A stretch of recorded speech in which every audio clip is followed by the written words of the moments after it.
وصلى الله على سيدنا محمد وآله الطاهرين. Verse number 90. وجاء المؤذرون من الأعراب ليؤذن لهم وقعد الذين كذبوا الله ورسوله سيصيب الذين كفروا منهم عذاب أليم. Some of the Bedouins who sought to be excused came so that they may be granted leave to stay back, while those who lied to Allah and His Apostle sat back. Soon they shall visit the faithless among them a painful punishment. We have a number of verses coming up which compares different types of people and their attitude towards the Prophet, and also excluding some of the people who cannot go to war because of excuses that they have, because previously we had very strong rebuke for those who sat back, and the Prophet had told that everyone, every single man who could take arms should go with him. Now there are people, of course, who certainly cannot go, and the verses excuses them of this duty. What we understand from these verses, of course we'll go through it shortly, what we understand is that the order to go with the Prophet on this ghazwa was so strong that even blind people felt that they have to go to war. And despite this strong order by the Prophet that everyone should come along, everyone should go to this ghazwa, still some people try to stay back, try to bring excuses, and some people very blatantly just ignored the orders of the Prophet. This is what we understand from these verses. And it would tell us that how people defied the authority of the Prophet in Medina at those days. And going through these verses would tell us one thing, and one thing which is of course a very important issue, and that is when we hear that before his demise the Prophet tried to mobilize an army to go to war under the command of Osama ibn Zayd, which was of course not a very important battle, but he asked all the important and prominent companions to go along with that army under the command of a young man. When we hear that people defied the Prophet, and despite the severest types of encouragements of the Prophet, like for example saying everyone should go with Osama outside Medina to this battle, and even the very famous hadith from the Prophet in which there is a la'an, and usually cursing was not something that was pleasant for the Prophet, saying that لَعَنَ اللَّهُ مَنْ تَخَلَّفَ عَنْ جَيْشِ أُسَامَةَ, may Allah curse anyone who leaves, who stays back from the jaysh, from the armed troops of Osama. We would understand how the order was defined, because it's very strange to think that Prophet ordered something so strongly and so eagerly, and his close companions tried to defy him and to ignore the order. These verses would tell us that yes, it is possible, despite these strong orders coming in the Quran about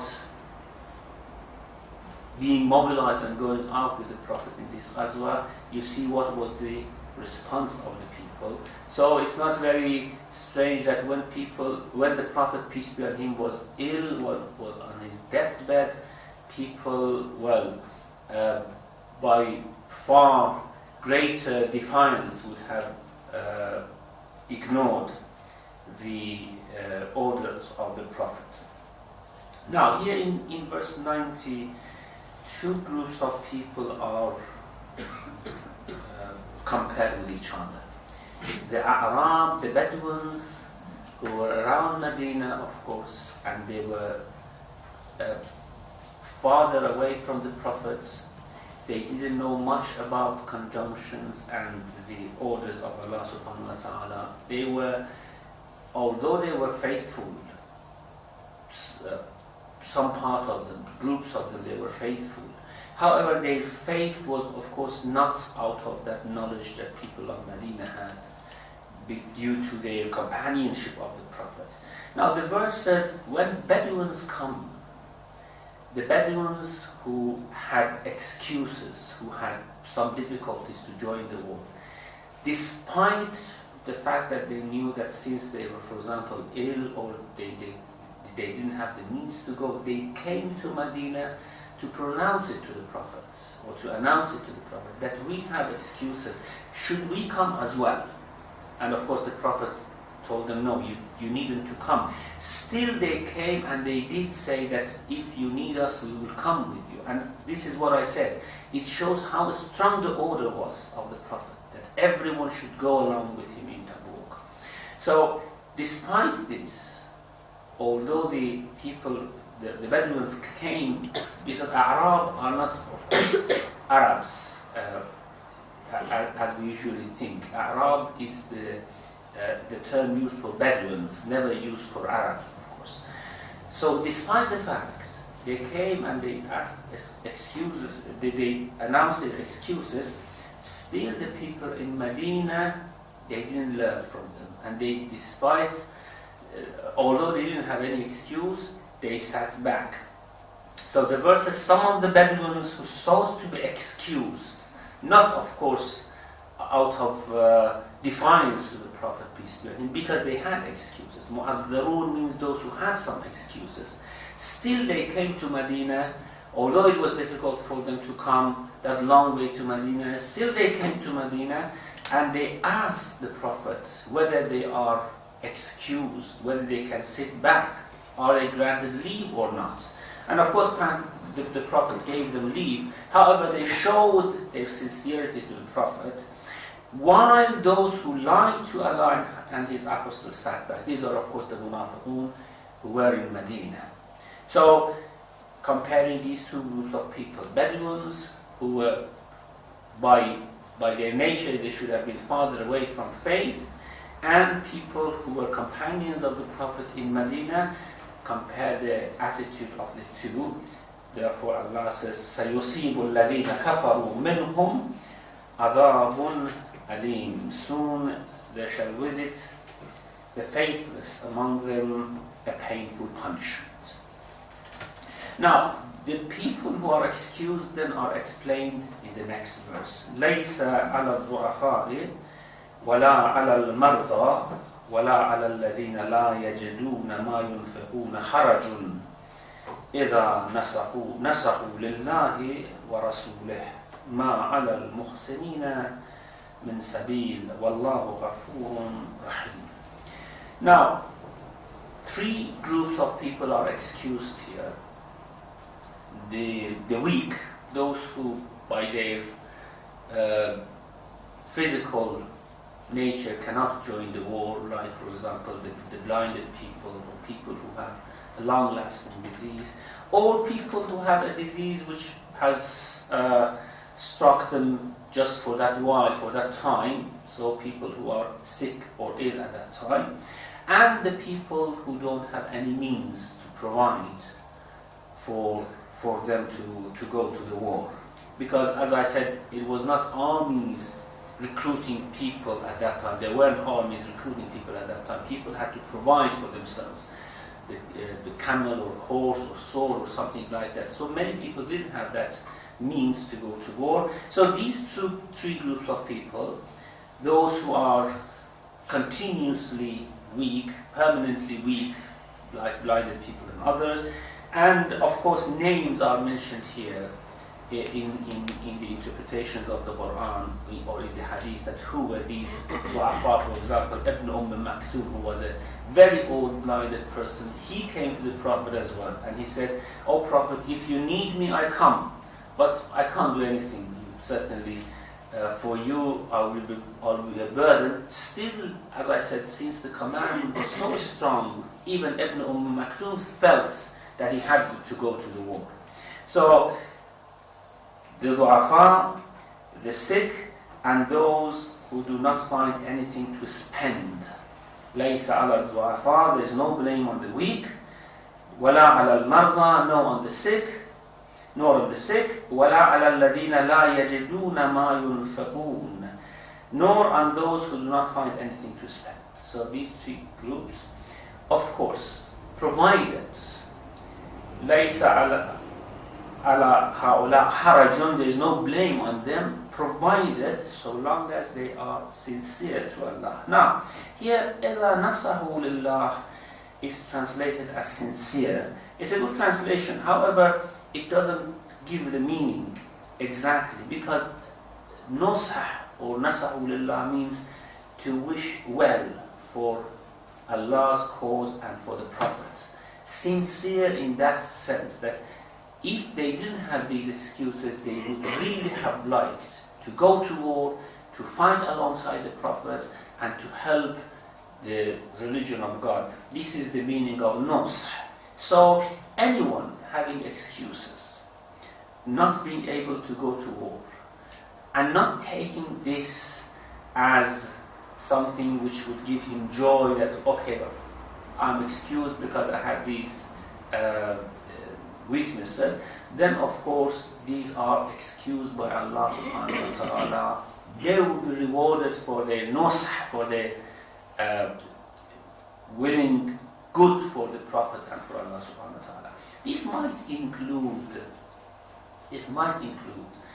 those people who weren't present at the time of the Prophet, who weren't born at the time of the Prophet, but anytime they think about it, they think about the Prophet, his wars, his battles, the advancement of Islam, they would have wished that they were present at that time and they would have helped the Prophet. So this would include probably those people as well in the thawab and in the merits and rewards that Allah subhanahu wa ta'ala has reserved for those people.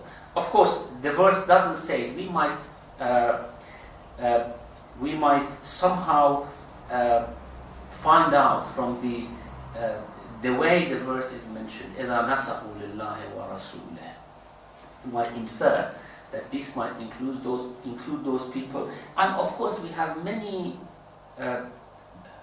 traditions and riwayat to this effect, that if your heart is with someone, then of course you will have a share of the reward of what those people have done. And this is very important. The heart, if it goes out for any group of people, then you will be somehow a partner of those people. We have one instance mentioned in Nahj al-Balagha, for example, in the Battle of Siffin, when the troops were moving alongside Amirul Mu'minin alayhi salam. Someone came to Amirul Mu'minin, there was a conversation, and then he said, Ya Amirul Mu'minin, I hope if my brother was with us as well, because he really liked to come, but there was something that barred him. Then Amirul Mu'minin asked him, Ahawa akhi kamana, is the heart of your brother with us? And he said, certainly, of course. His heart goes out to come and fight alongside you, to support you. And he said, then I tell you, whatever we do in this battle, whatever hardship we endure during this travel and this journey, your brother would have a part of the rewards. And this is because, of course, the heart is the same. So it's very important. The hearts are somehow partners of each other.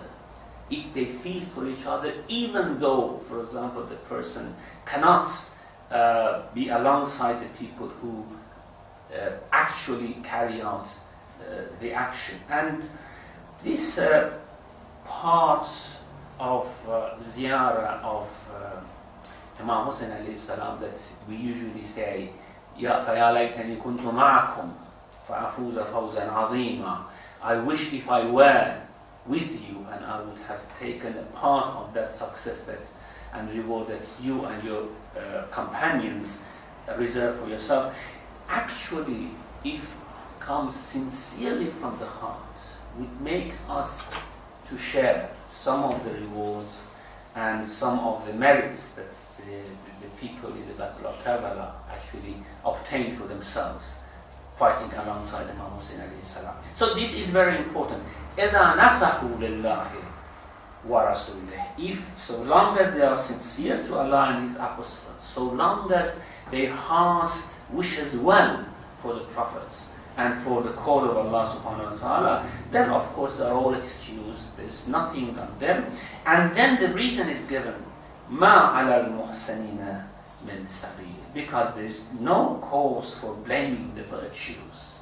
Sabil is of course way, any way which would attract any blame, any punishment, or anything else, any defect, is all closed for muhsaneen, those who are good to us.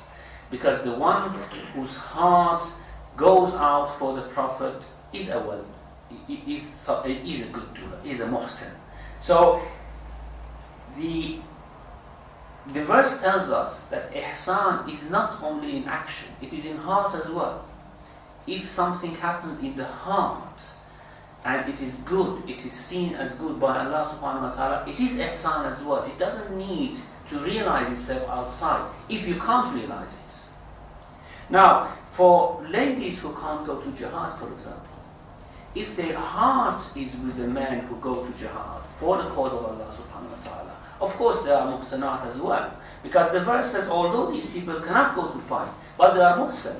They are muhsan because their hearts are sincere towards Allah subhanahu wa ta'ala and the Prophet. So, مَا عَلَى الْمُحْسِنِينَ مِنْ سَبِيلٍ وَاللَّهُ غَفُورٌ رَحِيمٌ. And Allah is all forgiving, all merciful. And all these, of course, are included under these two names of Allah subhanahu wa ta'ala. That He would like to forgive, He would like to dispense mercy, and who is more meritable to receive this mercy and this forgiveness than the muhsanun, whose hearts are sincere towards Allah subhanahu wa ta'ala. And then, of course, something more particular is mentioned here. That was general, the du'afa, the malva, and those who do not have means to come along with you. Then something more specific is mentioned. Those who do not have means, but you would see the signs of sincerity in their hearts. وَلَا عَلَى الَّذِينَ إِذَا مَا أَتَوْكَ لِتَحْمِلَهُمْ قُلْتَ لَا أَجِدُ مَا أَحْمِلُكُمْ عَلَيْهِ تَوَلَّوْا وَأَعْيُنُهُمْ تَفِيضُ مِنَ الدَّمْعِ حَزَنًا أَلَّا يَجِدُوا مَا يُنْفِقُونَ. And nor is there any blame on those to whom, when they came to you to provide them with a mount, you said, I do not find any mount for you. And they turned back, their eyes flowing with tears, grieved, because they did not find any means to spend. Now, this is, of course, a sign, a good sign of sincerity. They came to the Prophet. Of course, 7 names are mentioned in interpretations and in the hadith of interpretation of the Quran, of the people who came to the Prophet. And there were not 7 people actually, because in other riwayat we have that from 7 tribes some people came to the Prophet, asking them, you take us with you. We cannot, of course we can come along on foot, but we are not foot soldiers. We are soldiers who fight on the mount, on the horse. So if you can provide us something, please, we would like to come with you. And you said, I don't have anything to take you on, I don't have any mount. So these people, on those to whom when they came to you to provide them with a mount, you said, I do not find any mount for you. And they turned back, their eyes flowing with tears, grieved, because they did not find any means to spend, because they didn't have anything, of course. Now, this is taken as a sign of sincerity. And it sends a very important message for us, that any drop of tear that you shed on your private moments, Allah is seeing it. Of course, these people, they did not cry in front of the Prophet, before the Prophet. They turned back.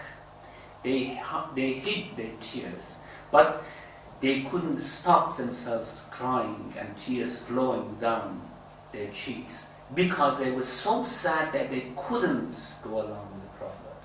So Allah says, these don't go unnoticed from my eyes. I see all these things. So there's no blame on these people. Now, this is actually something thrown in at the face of the Munafiqun of Medina. These people came from outside Medina, from different tribes. They didn't have anything. They came on foot. Just asked the Prophet, "Oh Prophet, can you take us, can you provide us with a mount so that we come along and fight with you on your side?" And Prophet said, "I don't have anything." They started crying. Now Allah shows this at the face of the Munafiqun. Look, you have all the means. You have everything to spend. You are in Medina. You are companions of the Prophet. And still you don't want to go. So this is a very sharp contrast of different types of people. And we can understand that here it tells us that people outside Medina, many of them, were better than people who were living in Medina as companions of the Prophets. They came, جَاءَ الْمُعَذِّرُونَ مِنَ الْأَعْرَابِ, the Bedouins who had lots of excuses, they still came to ask the Prophet whether they have the leave, they have the permission to stay or not. These people who didn't have any means, they came to the Prophet, they asked the Prophet to take them, they didn't find anything, of course. They started and went back to their tribe, to their own tribes. And still, as the previous verse says, وَقَعَدَ الَّذِينَ كَذَبُوا اللَّهَ وَرَسُولَهُ, and those who lied to Allah and His Apostle, they sat back. Still, they are not moved by any of these things. Now, okay, there is no way to blame these.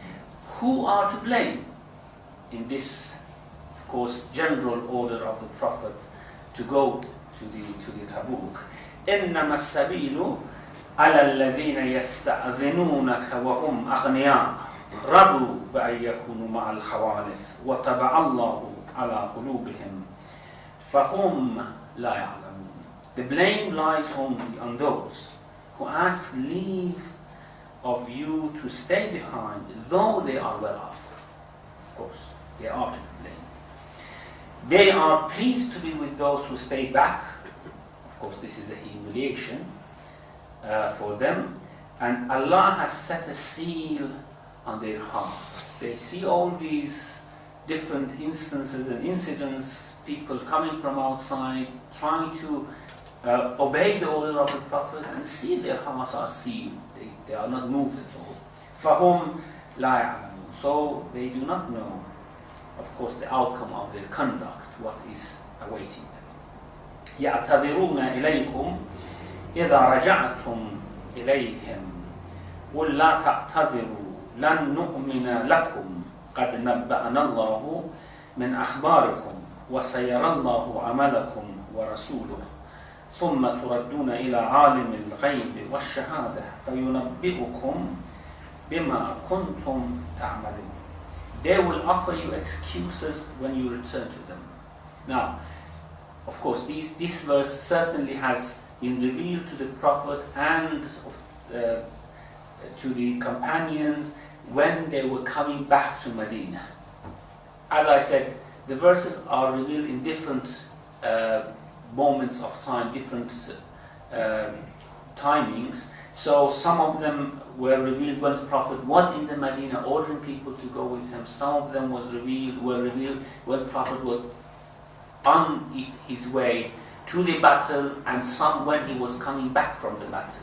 Now these verses, this verse specifically is revealed when the Prophet was on his way back, telling them, when you telling to the Prophet that when you go back, you will find these people coming and asking excuses, to be excused, to be pardoned, not in the sense that bring excuses not to come along with you, but to bring excuses why they did not come with you. Now, of course, is the time when the munafiqun are going to be dishonored, because the mu'minun have gone all that long way, the very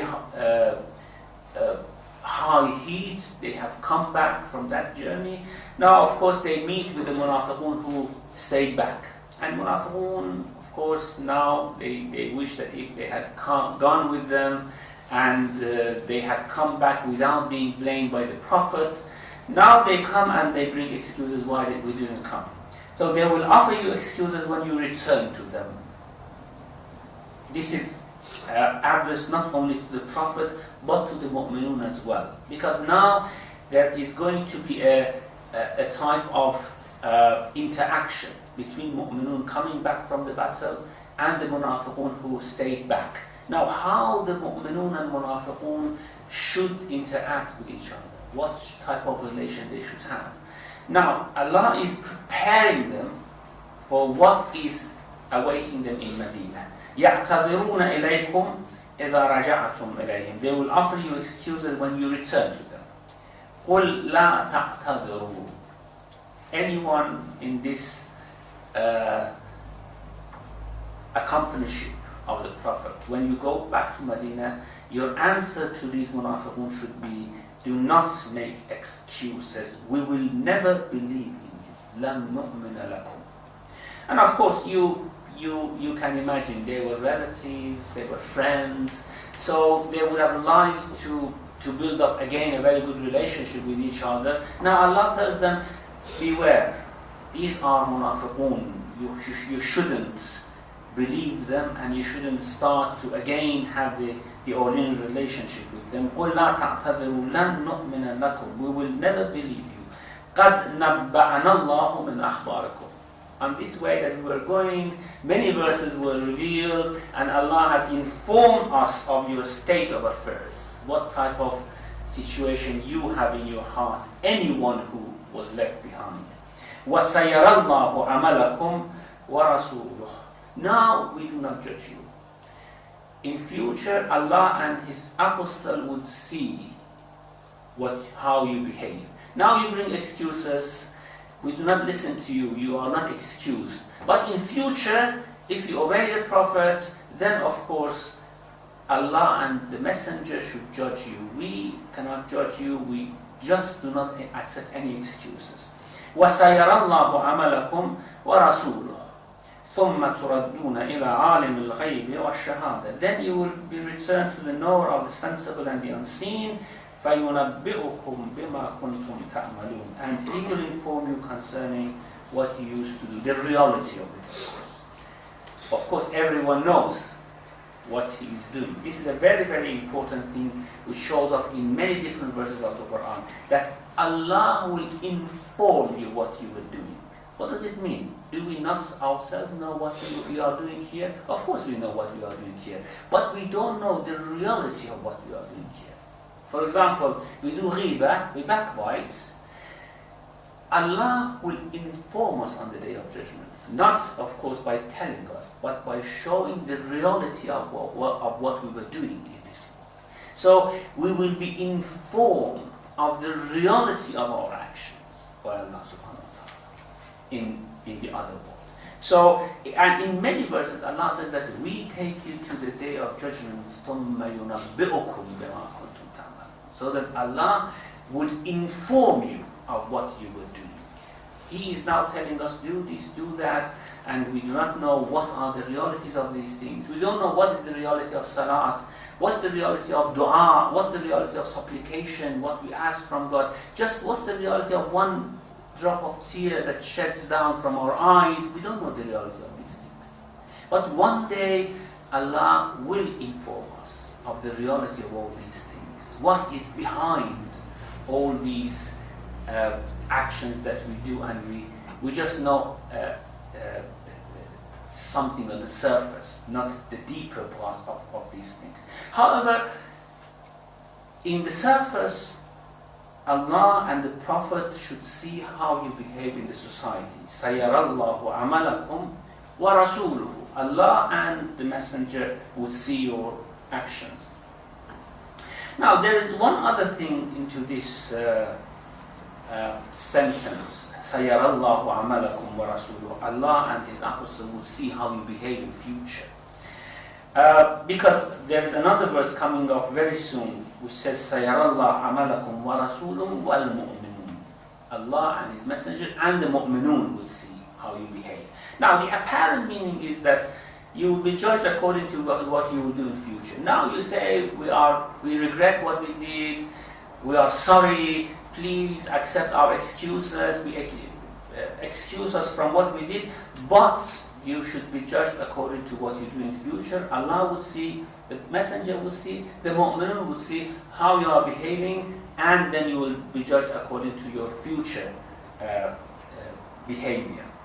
There's another thing, and that is, we know that Rasul sallallahu alayhi wa sallam is a shaheed, a witness over the people. And there are some mu'minun who are witnesses as well. لِتَكُونُوا شُهَدَاءَ عَلَى النَّاسِ وَيَكُونَ الرَّسُولُ عَلَيْكُمْ شَهِيدًا. So that you are witnesses over the people, and the Rasul is witness over you. Now this takes us to a deeper meaning of this verse, that even your actions of the heart will be seen by Allah and His Messenger. Your sincerity will be tested in the sense that what you offer in terms of sincerity will be known by Allah and by His Messenger, and by some mu'minun. We will come to that verse later on. But here the deeper meaning of it, if we want to go somehow deeper from the surface, it means that your hearts will be judged by Allah and by the Messenger, and then of course on the day of judgment you are going to be provided with the reality of what we did. We accept not your excuses that you are providing. This is of course what Allah tells the mu'minun to do. You do not accept excuses, leave them for future to be judged by Allah and by the Messenger. Now, of course, when you do not accept their excuses, all these are, as I said, a precaution for the mu'minun, how they encounter these munafiqun when they go back to Medina. When you reject the excuses, then they are going to do something else. سَيَحْلِفُونَ بِاللَّهِ لَكُمْ إِذَا انْقَلَبْتُمْ إِلَيْهِمْ لِتُعْرِضُوا عَنْهُمْ فَأَعْرِضُوا عَنْهُمْ إِنَّهُمْ رِجْسٌ وَمَأْوَاهُمْ جَهَنَّمْ جَزَاءً بِمَا كَانُوا يَكْسِبُونَ. They will swear to you by Allah when you return to them that you may leave them alone. Do not rebuke them, do not say anything harsh to them, do not try to punish them. سَيَحْلِفُونَ بِاللَّهِ لَكُمْ. They will swear to you by Allah when you return to them that you may leave them alone. فَأَعْرِضُوا عَنْهُمْ. So leave them alone. Not because, of course, they deserve to be left alone, they do not deserve any rebuke or anything, but because of something else. They want you to leave them alone. Now you leave them alone because فَإِنَّهُمْ رِجْسٌ. They are indeed filth, and you better just leave that filth alone. And their refuge shall be hell. وَمَأْوَاهُمْ جَهَنَّمْ جَزَاءً بِمَا كَانُوا يَكْسِبُونَ. A requital for what they used to earn. يَحْلِفُونَ لَكُمْ لِتَرْضَوْا عَنْهُمْ. They swear to you that you may be reconciled to them, that you may be pleased to them, with them. You might, when you go back, because you are relations, you are friends, you say, okay, now that you swear me by Allah that you had excuse, I'll be pleased with you. Okay, I'm pleased with you, leave it. I forget it. Now Allah says, even if you are pleased with them, Allah is not going to be pleased with them. So this is very harsh, this is very strong on them. يَحْلِفُونَ لَكُمْ لِتَرْضَوْا عَنْهُمْ. They swear to you that you may be reconciled to them, you will be pleased with them. فَإِن تَرْضَوْا عَنْهُمْ. But even if you are pleased with them, فَإِنَّ اللَّهَ لا يرضى عن القوم الفاسقين. Allah shall not be reconciled to the transgressing lot. Now these qawm al-fasiqeen, of course they were Muslims. They were all people who witnessed to the unity of Allah and to the messengership of the prophets. However, they are called fasiqun. And Allah is never going to be pleased from fasiqun.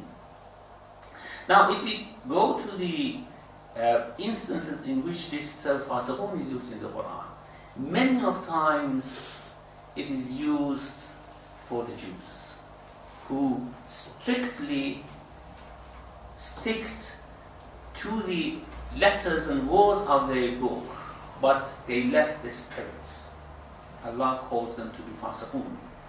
They disobeyed Allah in terms of changing the orders of the book in interpretation to match with their own desires.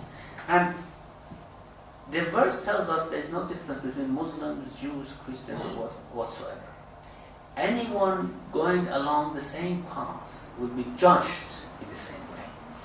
They were called fasiqun because, of course, they did not obey the prophets in this battle, in the course of this excursion of the prophets. And if they disobey any other orders, of course they are going to be fasiqun. If this is, now we are here given another message as well. Now these were some of the companions of the Prophet. We don't know who they were, of course. They were among the companions.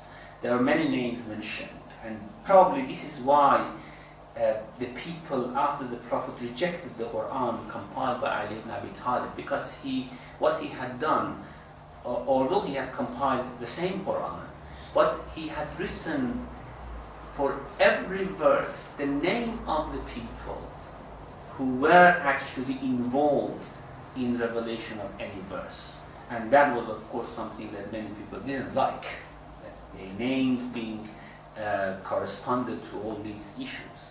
Now, if disobeying the Prophet in such an issue which is not of much importance, we know, of course, by hindsight, looking back, we know Ghazwat al-Tabuk was not important at all. It was not a battle at all. It was just a journey, a long journey, going and coming back. And probably the Prophet himself knew that. It was not important at all. The important thing was disobedience, was leaving and running away from the authority of the Prophet. Now, if this happened, if such a thing happened during the lifetime of the Prophet, if despite all these strong rebukes, strong encouragements coming from the Quran, still people ran away from the authority of the Prophet, what should we think about more important issues, which of course happened after the Prophet? Was it not possible, for example, for the people to, if these people were so strong and so related with each other, different groupings, as we had in previous verses, فَإِنْ نَعْفُ عَنْ طَائِفَةٍ مِّنْكُمْ نُعَذِّبْ طَائِفَةً. If a group of you we forgive, the other group we are going to punish. There were different groups, different type of parties working, and it is completely and very easily conceivable that when, for example, the Prophet says, "Man kuntu mawla fahada Ali al-mawla," and he meant that Ali is the Caliph after me, it was very easy for the people to somehow ignore the authority of the Prophet in this. If they ignored the authority of the Prophet in such a small issue of the battle of Tabuk, and if Allah subhanahu wa ta'ala gives them so strong rebukes and so harsh punishments for them for such a disobedience and ignoring the authority of the Prophet, then of course we can imagine what we have in our riwayat from our A'immah about people ignoring the authority of the Prophet, about, for example, the Caliphate of Ali ibn Abi Talib, about the the Ghadir home. And on his deathbed, when he actually tried to mobilize everyone to go outside Medina, so that Medina was not a place of conspiracy of such people. We can imagine how they could conspire against Ali ibn Abi Talib, whose authority was actually the continuation of the authority of the Prophet. We can imagine all these things. I mean, when we go through the Quran and we analyze the verses, we could see that it's so clear that things were not going to go easy after the demise of the Prophet, peace be on him. And these groups wouldn't have come to their senses after the Prophet had passed away. And they were at work, they were trying to use other companions probably, using them for their own desires and for their own ends and goals to be attained. So it's completely conceivable. It's not something very strange, not something which defies all the reasoning and arguments, that it was completely probable. Not something impossible, but quite probable that it might have happened after the Prophet. If this was the case, at the height of the authority and power of the Prophet in Medina. Okay, inshallah, we'll continue with the following verses next week. وَصَلَّى اللَّهُ عَلَى مُحَمَّدٍ Okay, brothers and sisters, we have about 15 minutes. Any sisters ready? Can you get the mic? Can you switch on? Hello, Assalamualaikum. I was just wondering, you know, this whole story is about like God condemning the Munafiqun because they didn't want to go to fight, and they made as many excuses as they could to remain behind. But you know, like nowadays when we recite like Ziyah, we say, may my parents be sacrificed for you, and we wish to be like a part of this like sacrifice so that we would like share in the success and everything, right? But in reality, when it comes down to it, I mean, I'm sure everyone's afraid of death, and you know, it wouldn't actually happen, because even when the 12th Imam does come, only a few of us will follow him, right? So I mean, does that mean we share the same fate as these Munafiqun? Are we like going to be to such an extent as they are? Well, we hope not. Inshallah, we are not like them. And when we utter these things, inshallah, we utter them with utmost sincerity. However, yes, every person is going to be tested. And as soon as you say something just in sentences to Allah subhanahu wa ta'ala, you shall wait for a test to come. You should wait for a test to come and to somehow try you. And this is actually the meaning of the verse at the beginning of Surah Ankabut, which says, أَحَسِبَ النَّاسُ أَن يُتْرَكُوا أَن يَقُولُوا آمَنَّا وَهُمْ لَا يُفْتَنُونَ. Would people think that they are left just to say we believe and they are not going to be put to tests? Now these tests, of course, come in different ways during everyone's lifetime. And maybe even we ourselves do not know that this is a test coming for what we had said before, previously. But on the day of judgment, of course, all these things would be put against us or for us, so that we could judge ourselves whether we said something in sincerity or not. So, yes, inshallah, we are sincere. I hope so. It's not like we're not sincere or anything. It's just that, I mean, you say things, but in reality, when it comes down to it, are you going to do it? Yeah, well, we have to judge every instance on its own accord and by its own merits. We have to be cautious and we have to be wary all the time. What we say should accord our actions, inshallah. Yeah. Thank you.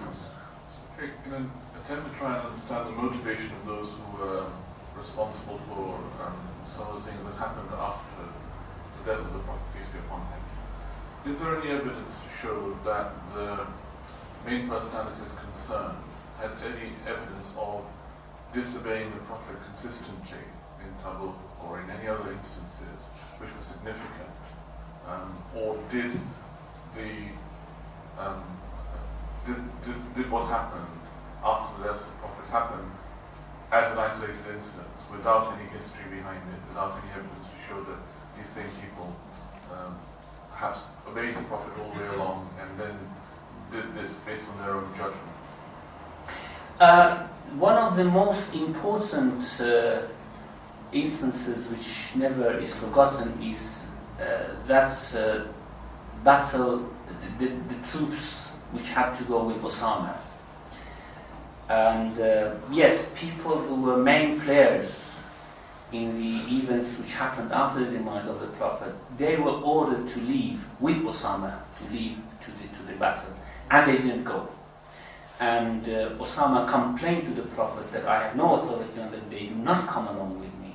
They had camped outside Medina, and they were waiting to see what happens to the Prophet, because they didn't want to be away from Medina when Prophet would pass away. So, yes, Prophet actually, we have this very, very strong rebuke of the Prophet.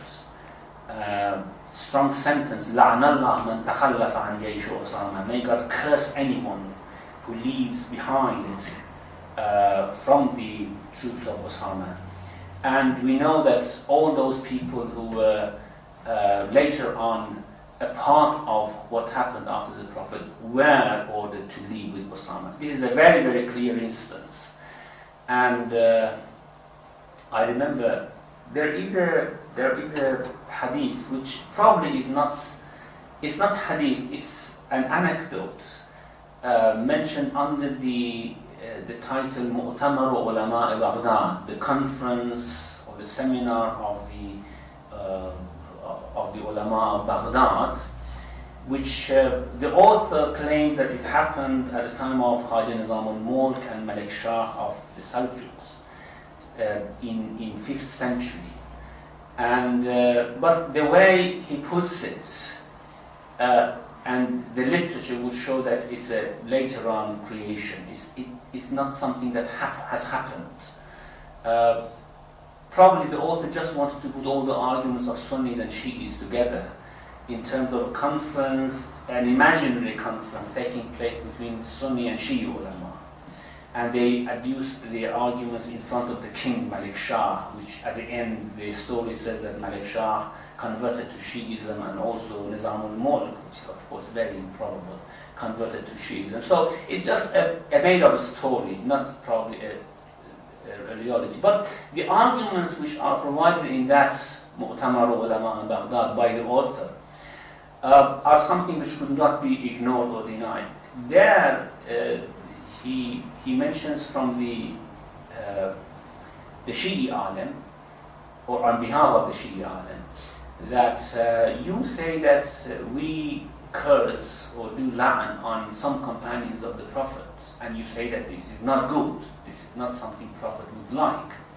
Then he says, well, you can see that even the Prophet himself has cursed some of his companions.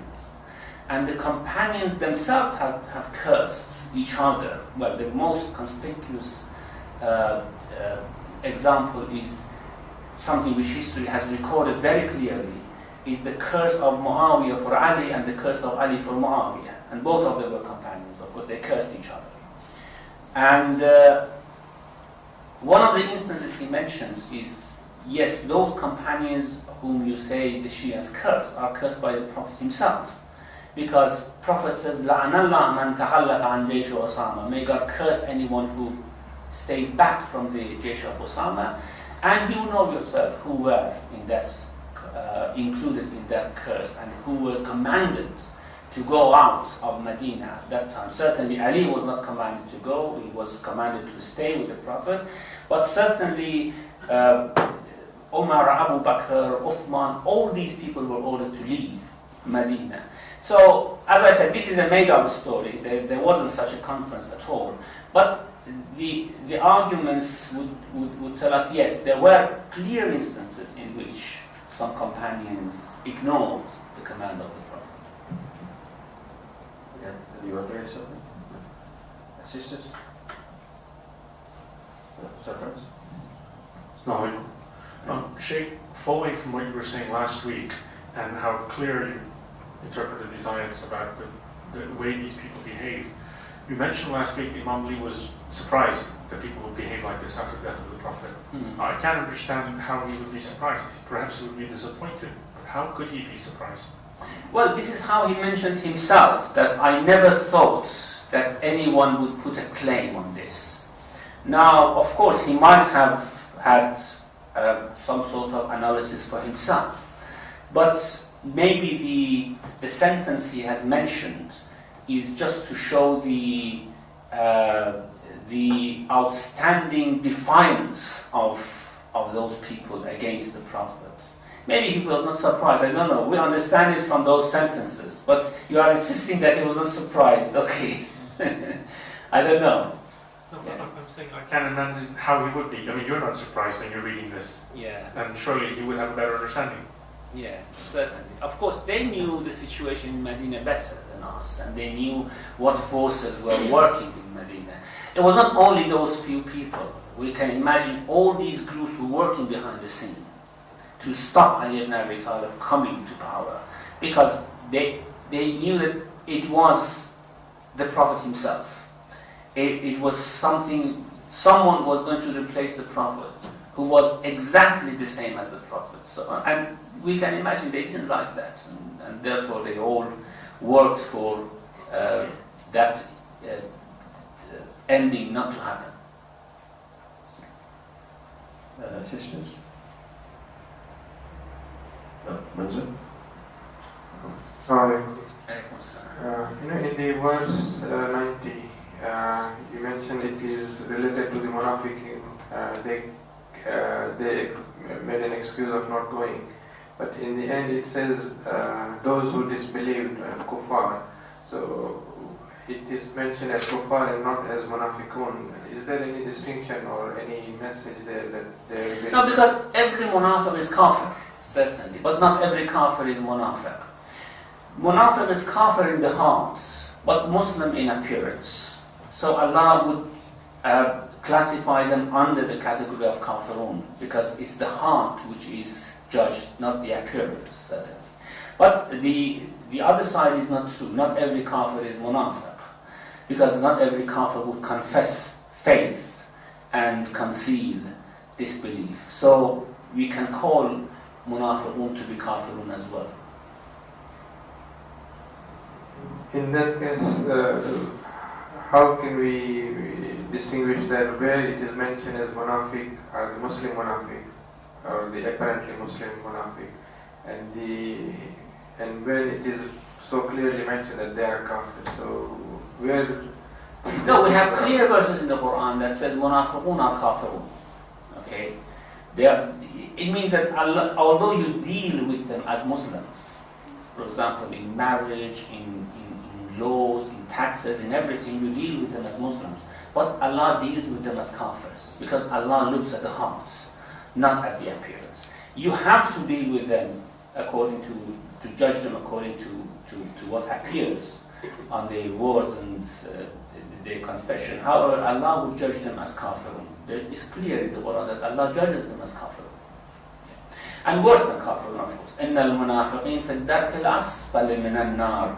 Even they are lower in the hellfire in their degrees than the kafirun. Kafirun are above them in the hell, because kafirun have not lied to the people, to the Prophet, to God. They do not believe, and they say we do not believe. But munafiqun, they do not believe and they say we believe, so they are lower. إِنَّ الْمُنَافِقِينَ فِي الدَّرْكِ الْأَسْفَلِ مِنَ النَّارِ. They are in the lowest level of the hell. But is it also possible, Sheikh, that if somebody is a kafir in appearance, in our eyes, in Allah's eyes, he might be a Muslim? A mu'min, not a Muslim, of course. Muslim is someone who confesses the messengership of the Prophet to the messengership of the Prophet. So if they do not confess, they could not be regarded as Muslim. But they might be mu'min in the sense that they believe in Allah subhanahu wa ta'ala, they be of a faith, something like that. And how they are judged, of course, according to their own faith. Thank you. Sister? Brothers, any brother? Sheikh, can you give us a reference when you mentioned that when Imam Ali compiled the Quran, for every ayat he had given the names. Yeah, it is in the hadith of that compilation that he said that I have recorded every ayah with anything which surrounded it, where it was revealed and how it was revealed, about what people it was revealed. It is in that hadith as well. I can find the hadith for you and inshallah mention it later. Last question for him then? Muhammad wa alihi wa sallam.